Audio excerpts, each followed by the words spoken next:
വെള്ളിയാങ്കരി മലയുടെ താഴ്വാരത്തിലായിരിക്കുന്നതിൻ്റെ അനുഗ്രഹം നമുക്കുണ്ട്. ഈ മലകൾ ദക്ഷിണ കൈലാസം എന്നറിയപ്പെടുന്നു. ഐതിഹ്യങ്ങൾ പ്രകാരം ശിവൻ തന്നെ 3.5 മാസക്കാലം ഈ മലനിരകളിൽ ചിലവഴിച്ചു എന്ന് പറയപ്പെടുന്നു. അക്കാരണത്താൽ തീർത്തും വ്യത്യസ്തമായ മിസ്റ്റിസിസം ഈ മലനിരകൾക്ക് ചുറ്റും ഉടലെടുത്തു.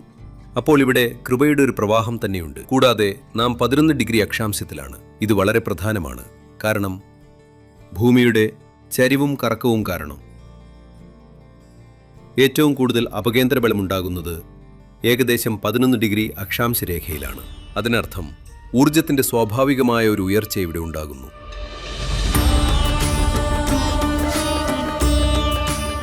ഊർജത്തിന്റെ ഈ വേലിയേറ്റം ഏറ്റവും ഉന്നതിയിലെത്തി നിൽക്കുന്ന ദിവസമാണ് മഹാശിവരാത്രി. ആ രാത്രിയിൽ നിങ്ങൾക്കായിരിക്കാൻ കഴിയുന്ന ഏറ്റവും മികച്ച ഇടമാണിത്. ഈ രാത്രി മുഴുവൻ ആഘോഷങ്ങളും ധ്യാനങ്ങളും സംഗീതവും ഉണ്ടാകും. എല്ലാറ്റിനുമുപരി ഇവിടെ ജാഗരൂകരായി ഉണർന്നിരിക്കുകയും ആദിയോഗിയുടെ കൃപയിൽ മുഴുകുകയും ചെയ്യുന്നത് ഒരു വലിയ സാധ്യതയാണ്. വരൂ, ഈ മഹാശിവരാത്രിയുടെ ഭാഗമാകൂ. ഈ രാത്രി നിങ്ങൾക്കെല്ലാവർക്കും ഉണർവിന്റെ രാത്രിയായി മാറട്ടെ.